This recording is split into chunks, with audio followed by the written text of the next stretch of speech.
Hello বন্ধুরা, audio book by ইস্টাতে আপনাদের স্বাগত।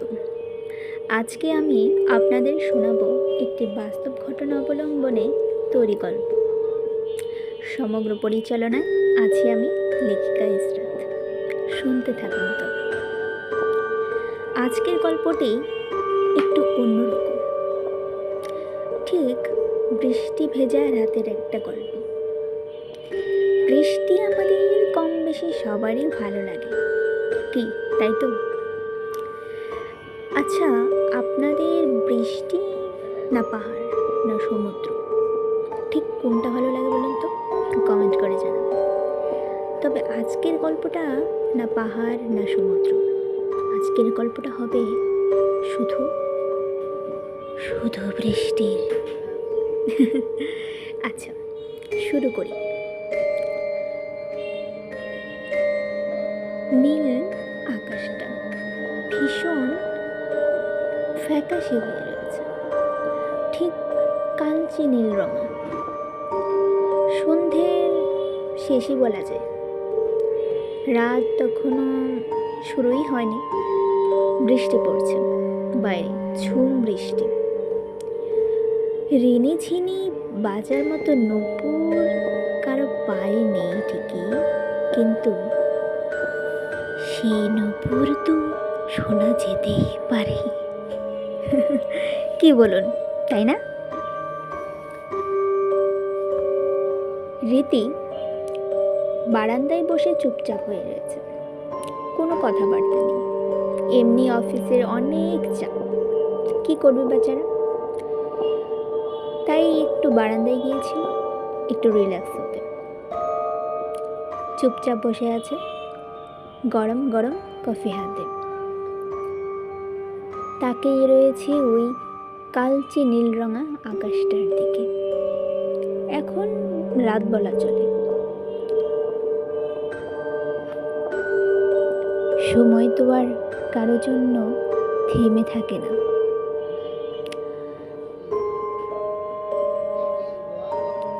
মিতে আনমনে চা খাচ্ছে, কিন্তু সেই গরম গরম চা কিংবা কফিটা হুট করে ঠান্ডা হয়ে গেল।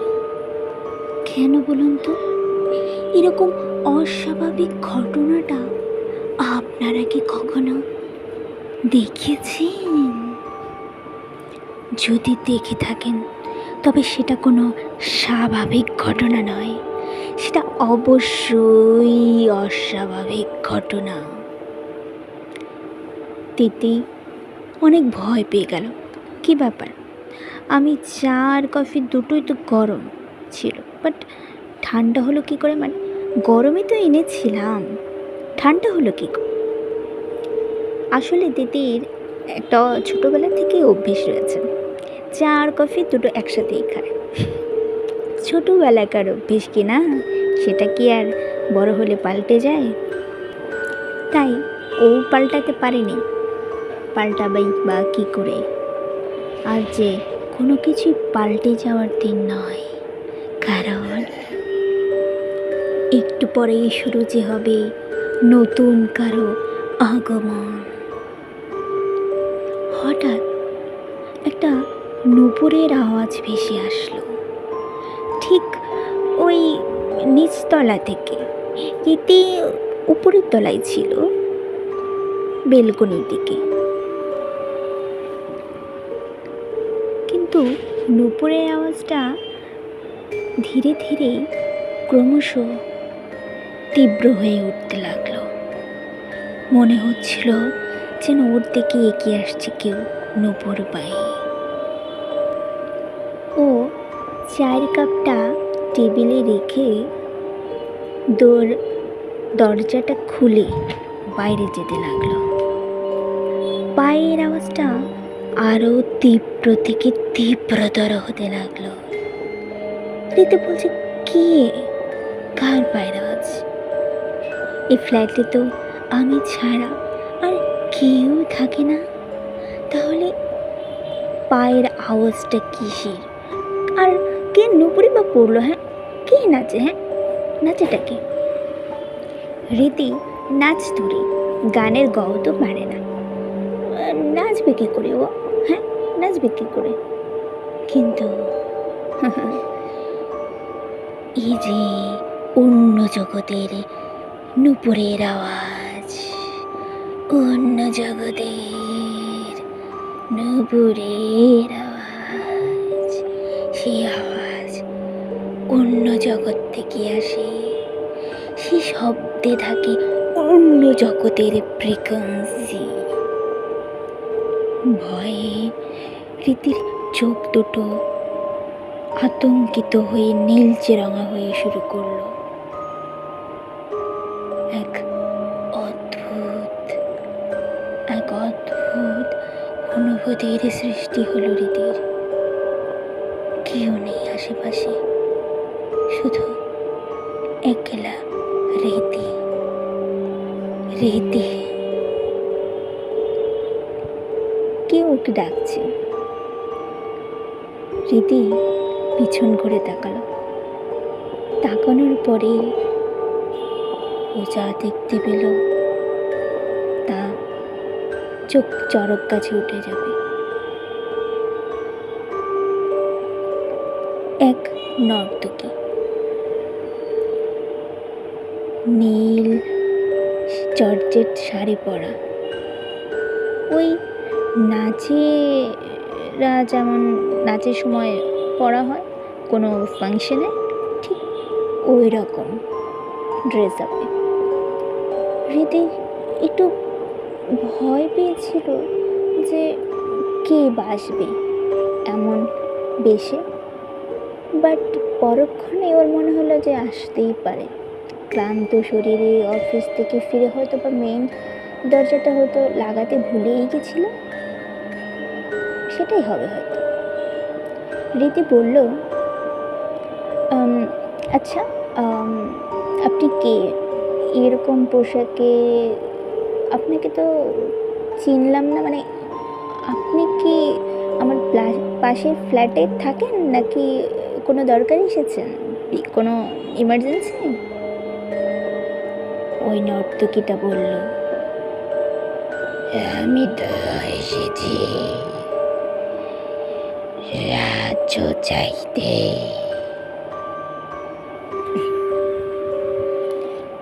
তুমি কি আমাকে সাহায্য করবে?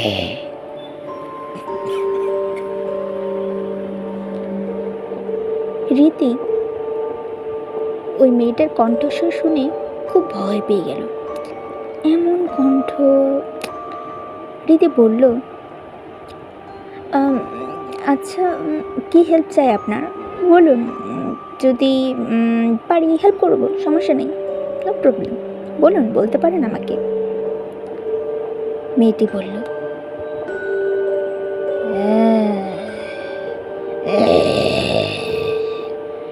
আমার হেল্প করতে চাও তুমি?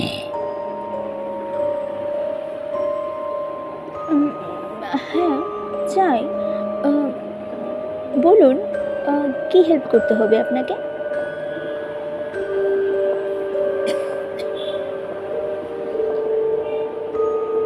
আমি রক্ত চাই, রক্ত, তাজা রক্ত,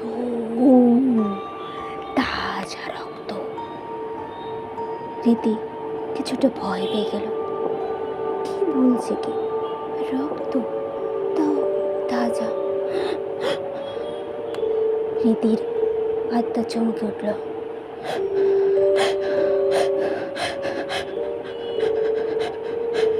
রীতি বুঝতে আর বাকি রইল না, এ কোনো অসুরের আত্মা। রীতি বলতে লাগলো, না না না, তুমি মানুষ নও, তুমি অন্য জগতের কেউ, তাই না, তাই না? মেয়েটি বলল,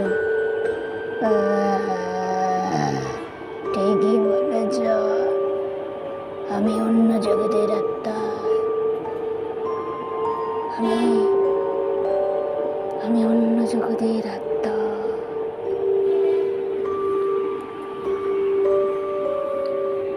মেয়েটি ক্রমশ এগিয়ে আসতে শুরু করলো, আর অমনি রীতির হৃৎপিণ্ডটা ওর বুকের খাঁচা থেকে বের করে নিল। তাজা রক্ত ঝরঝর করে পড়ছিল, আর ওই মেয়েটি হৃৎপিণ্ডটি চিবিয়ে চিবিয়ে চিবিয়ে চিবিয়ে গেল।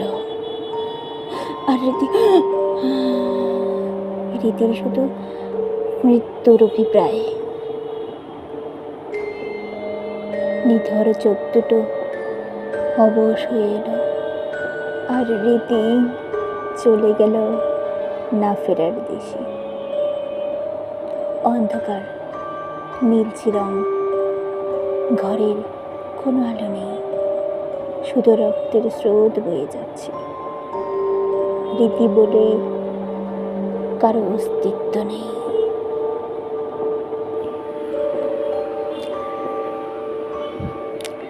গল্পটি আপনাদের কেমন লাগলো?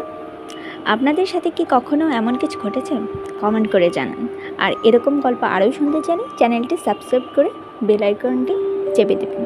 আজকের গল্পটি যদি আপনাদের খুবই ভালো লেগে থাকে তাহলে পরের পর্বের জন্য অপেক্ষায় থাকুন। আশা করি আজকের গল্পটি আপনাদের খুব ভালো লেগেছে। অভিনয়ে ছিলাম আমি ইসরাত।